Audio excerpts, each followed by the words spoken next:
Hi, my name is Zoe. I'm 22 years old. I'm a student in the US, and here's my heartbreak story.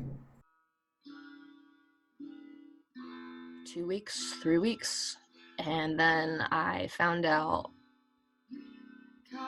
in the middle of the day while I was at school during a study hall that she had passed away maybe days earlier from heart failure.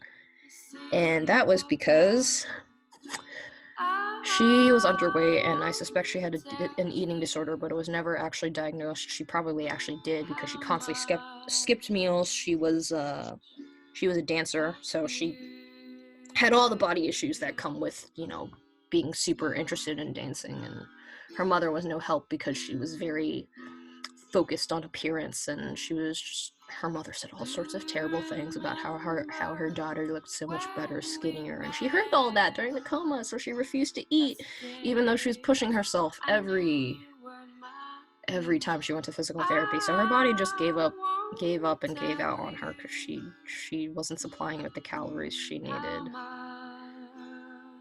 One time I admitted that I was just lonely, that I missed speaking to her. Um, and she took that as she needed to work even harder to do that, so she could keep me company, so I didn't have to Mhm. feel so sad all the time.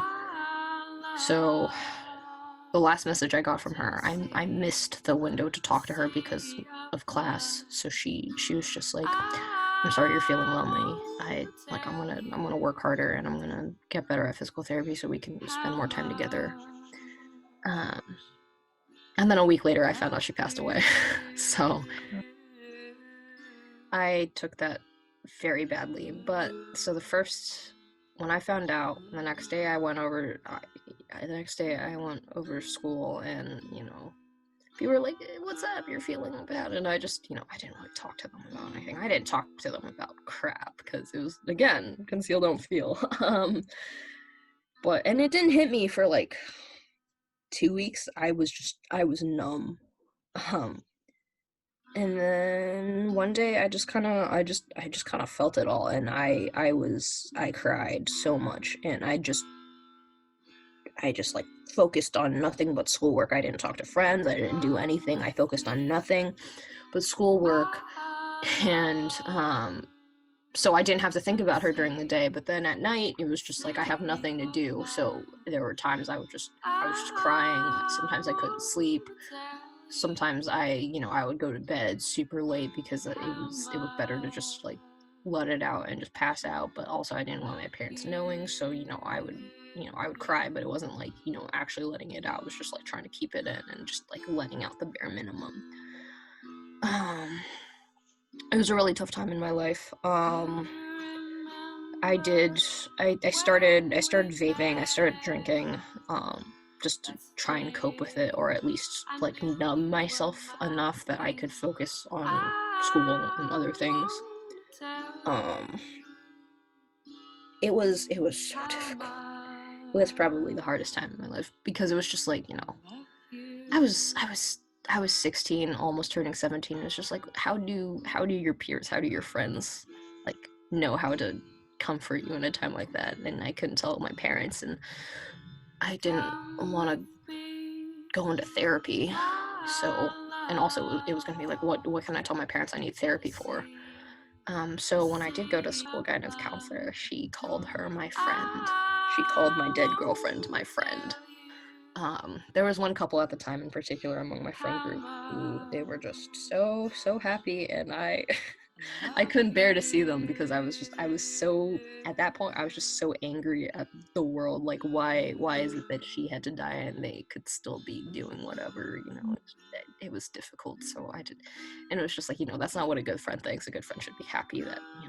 Yeah.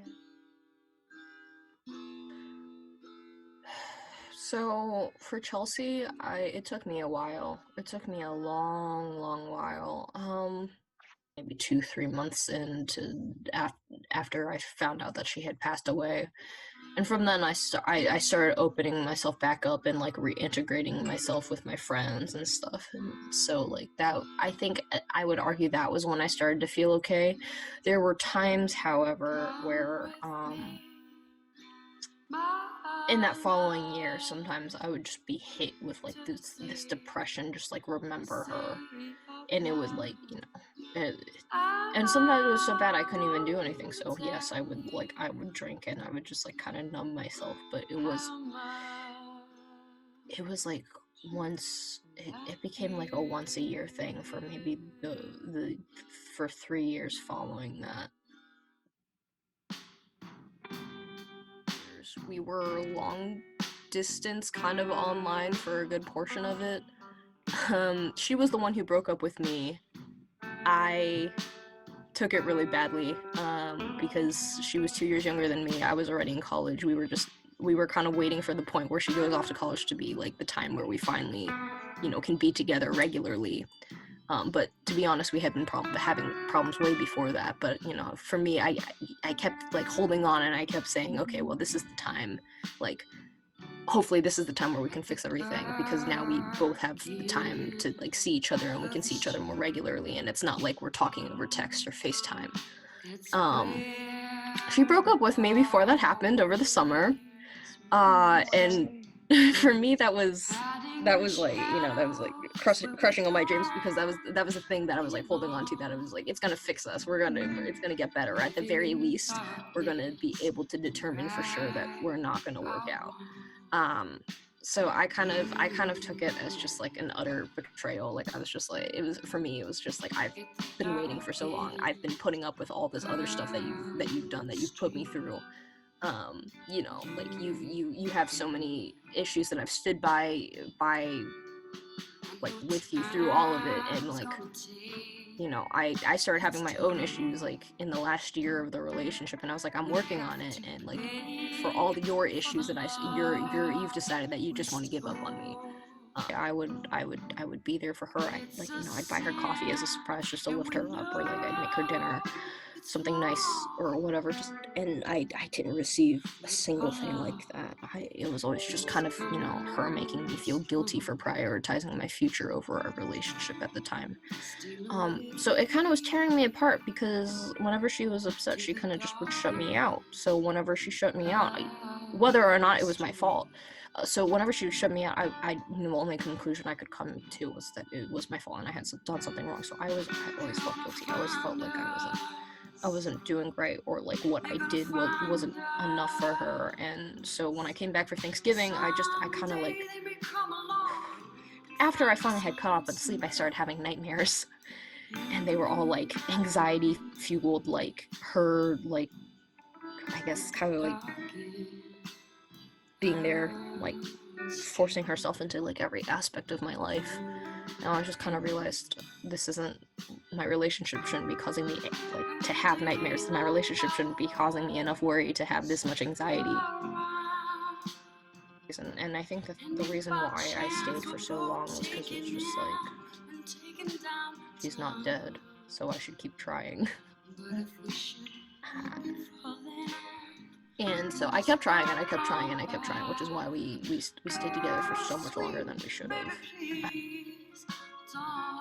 Hurt so bad. For some people, they feel it like in different parts of the body, but like for me, it was literally just in the heart. It felt like I was being torn in two. Um, it was terrible. And the fact that I spent like it was just like, it was so painful. I couldn't stop.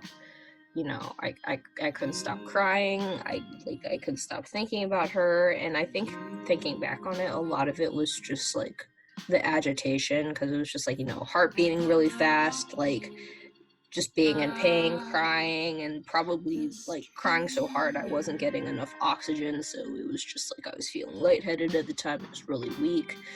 It was painful. I don't think the pain really subsided for at least a week, while I was like coming to terms with it.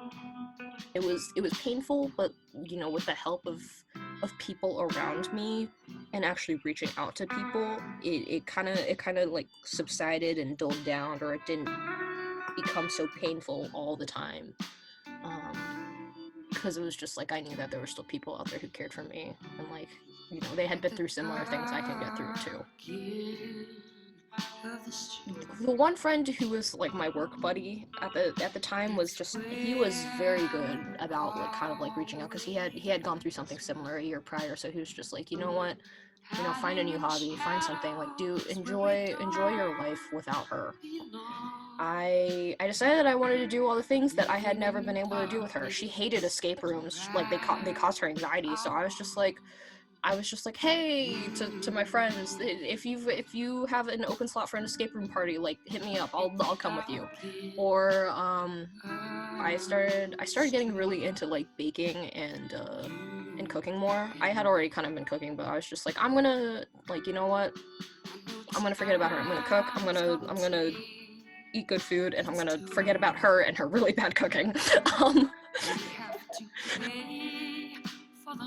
Most difficult part of just healing from a breakup is just because you need to reach the same point that they were at, where they decide that they want to leave you. So the hardest part was just kind of reaching the part, like overcoming the idea that we were so good together, and just being like, this is what's best for me, and remembering and actively reminding myself of all the terrible things that she did, the reasons why we weren't going to work out even if we did stay together.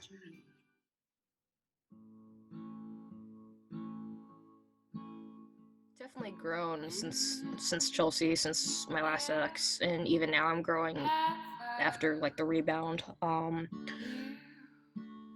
Chelsea definitely taught me that I shouldn't take life for granted, and also Chelsea just kind of taught me, like, like you can get through like whatever, like, if there's not much else in life that could possibly be more difficult than, like, losing somebody you really loved while you're also in the middle of like doing a lot of other stuff that's like super important for your future, because that was the time when I needed to start thinking about like college applications and studying for entrance exams. So it was a difficult time.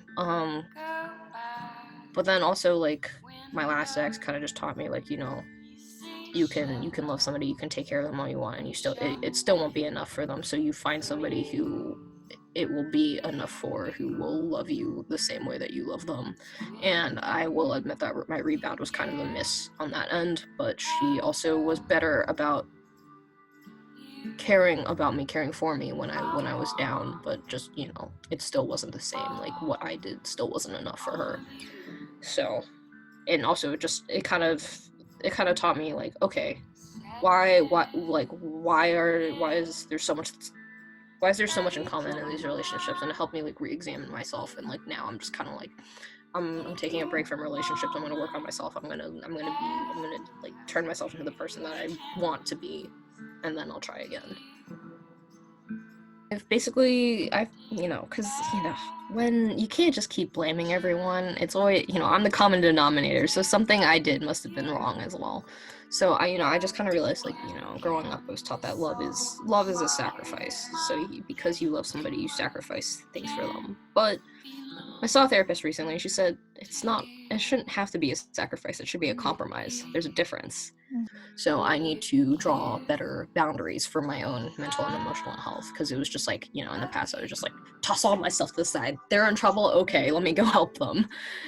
um, so I've definitely learned that it's in a sense, yes, they kind of just weren't as understanding or as supportive as they should have been, but also I enabled that behavior. So in the future, I need to pick a partner who ideally won't have as many problems, but I also need to be better about saying no sometimes. In a sense, I also learned that, relationships come and go, whether or not you want them to, and whether or not you love them. So, you know, you have to live on beyond that. Come with me, my love, to the sea of love. I want to tell you how much